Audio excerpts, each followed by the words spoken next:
Jadi Paragon sendiri itu di Indonesia sebagai pioneer dari halal produk. Konsep Paragon ada di Indonesia itu adalah membawa kebermanfaatan Oke. kepada semua orang. Itu yang pertama. Kita juga mau kayak Korea gitu, kayak Jepang di mana brand-brand lokal mereka itu merajai.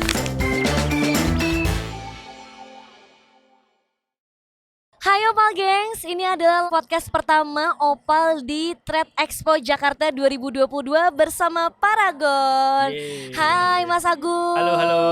Mas Agung boleh dong perkenalkan diri dulu, di Paragon ini sebagai apa sih? Ya, jadi saya itu di Paragon sebagai Group Head of International Business. Oke, sudah berapa lama bergabung di situ? 2 bulan. Oh baru ya terhitung Iya, ya, saya tapi pasti baru. udah kenal lebih banyak lah ya tentang Betul. Paragon. Makanya sekarang di live podcast ini kita akan ngobrol lebih lagi nih tentang Ya, Paragon. boleh. Baik. Kalau boleh tahu ini pertama kalinya kah Paragon ikut Trade Expo atau sebelumnya sudah pernah ikut? Ini pertama kalinya kita ikut Trade Expo Indonesia. Jadi salah satu agenda Paragon di Ya. tahun ini adalah kita mengembangkan international business kita. Oke. Gitu. Jadi kita sebenarnya sudah mendevelop international business kita yang saat ini ada di Malaysia. Baik. Jadi 5 tahun kita develop dan kita lihat di tahun kelima ini sangat sukses sekali gitu. Oke. Jadi akhirnya kita berinisiatif untuk meneruskan program ini. Nah makanya itu salah satunya kenapa saya juga join di company ini untuk melanjutkan ekspansi bisnis ke negara lain. Karena kita juga butuh untuk mencari buyer, kita juga butuh untuk mengenal market gitu. Jadi Trade Expo ini paling tepat karena setahu saya Trade Expo ini merupakan ajang terbesar dari Kemendak. Gitu. Jadi kita itu tujuannya itu memberikan kebermanfaatan kepada semua orang, termasuk Oke. negara lain. Nah, bagaimana nih sekarang Paragon membangun image-nya di tengah dunia? Karena melihat tadi Mas Agung bilang ingin memperluas lagi Ya. Tentang Paragon ini ke seluruh dunia lah intinya ya. Betul. Yang serba modern ini gitu. Yes. Gimana? Nah, jadi Paragon sendiri itu di Indonesia sebagai pioneer dari halal produk. Halal produk. Halal produk Apa dan aja company halal. Oh, Gitu. oke. Jadi kalau kita nanya di Indonesia, misalnya kita tanya nih, halal produk Indonesia itu siapa ya yang mewakili? Oke. Orang pasti bilang Wardah. Betul. Gitu. Betul. Saya Bener sebagai kan? perempuan ya, Bener ya? sebagai perempuan Bener kayak ya? apa yang halal produk di top Di benaknya itu top apa? of mind saya Wardah. Wardah gitu. Betul. Karena itu sudah kita desain dan di-develop sudah sangat lama.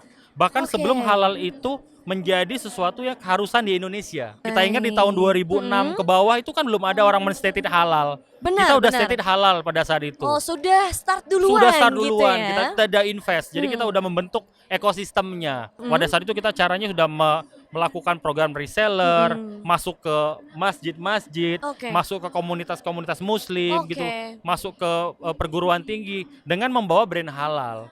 Jadi tidak heran pada saat halal itu berkembang dan hal itu menjadi satu kebutuhan dan menjadi tren saat ini, Wardah itu menjadi nomor 1.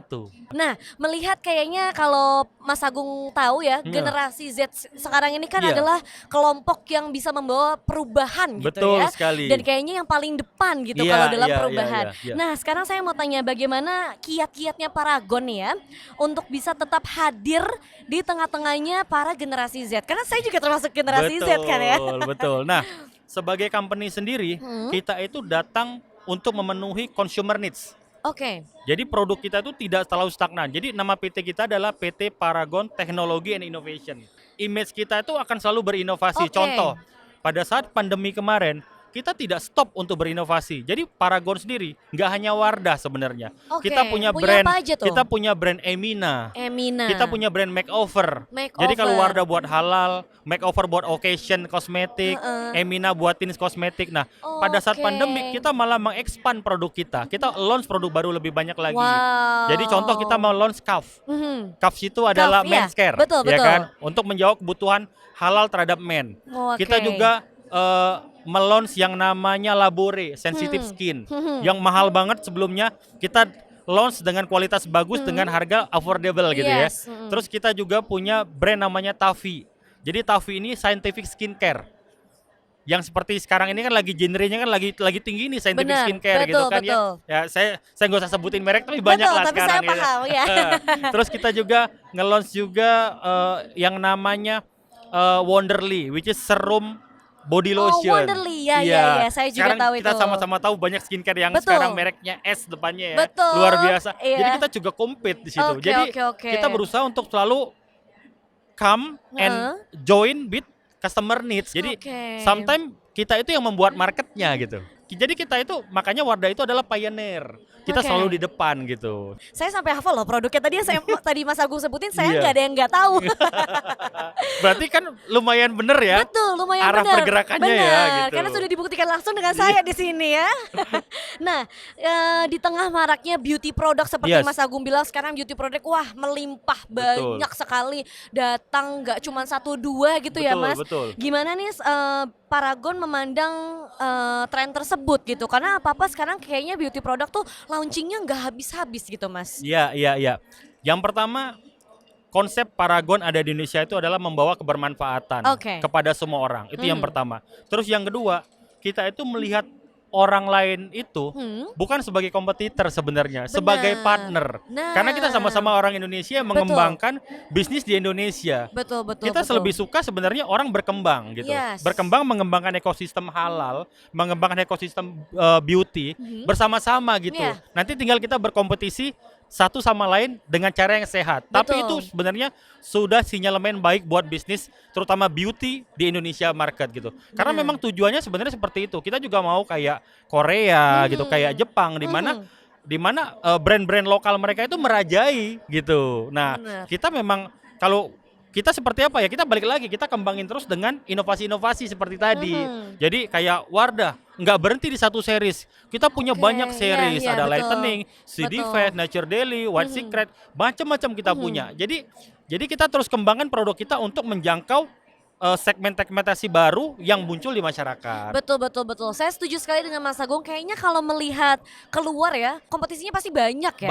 Brand yang baru-baru masuk, apalagi lokal-lokal produk gitu ya Mas. Tapi betul, kayaknya kuncinya emang harus inovasi dan konsisten ya Mas ya. Jadi ke depan setelah kita melihat membuat bisnis di Malaysia dan melihat antusiasme orang-orang membeli produk kita di Malaysia itu luar biasa gitu.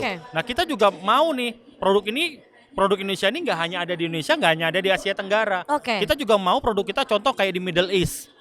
Jadi kayak di Dubai, di Saudi Arabia, atau nanti di Eropa. Kita juga mau produk kita ini berkompetisi di sana gitu. Karena kita yakin secara produk ini bagus banget produknya. Benar. Buktinya kayak orang Indonesia, tidak mungkin orang Indonesia itu menggunakan produk Wardah contoh ya kita bilang ya. Kalau memang produk itu jelek, orang pasti menggunakan itu dan menjadi brand kita. Jadi Wardah itu nomor 1 di make up, nomor 1 di moisturizer, nomor 3 di cleanser. Keren. Dan saya yakin kita sekarang di Malaysia juga sekarang seperti itu posisinya. Jadi dengan membawa produk ini keluar, otomatis dengan tambahan brand-brand yang sudah kita develop, ya pastinya kita bisa mengembangkan segmentasi international market. Jadi gitu. intinya Paragon ini apa yang sudah sukses dilakukan di negara sendiri kita bawa keluar. Kita bawa keluar. Ini jadi bahkan kayak sebagai contoh kita di Malaysia, kita tuh mempunyai perusahaan Paragon sendiri, namanya Paramakor. Imagine kalau dulu itu ada kita bekerja di satu perusahaan internasional atau perusahaan asing. Bayangin kalau kita buka perusahaan dan orang asing bekerja buat kita. Luar biasa gitu. Betul. Jadi gak semata-mata hanya bangun, tapi impactnya juga ke nggak hanya ke Indonesia, tapi di Malaysia juga mulai berimpact. Kita juga mulai melakukan CSR di Malaysia. Nanti kita dibuat di Filipina, kita juga berimpact di Filipina gitu. Jadi benar-benar kita berimpact bukan hanya masyarakat tapi buat country juga. Itu dia ya cerita tentang Paragon yang ternyata kebermanfaatannya ini memang punya tujuannya sampai mendunia gitu ya. Kalau gitu terima kasih Opal Gengs yang sudah menonton podcast kita yang pertama di Trade Expo Indonesia bersama Mas Agung dari Paragon. Terima kasih. Terima kasih.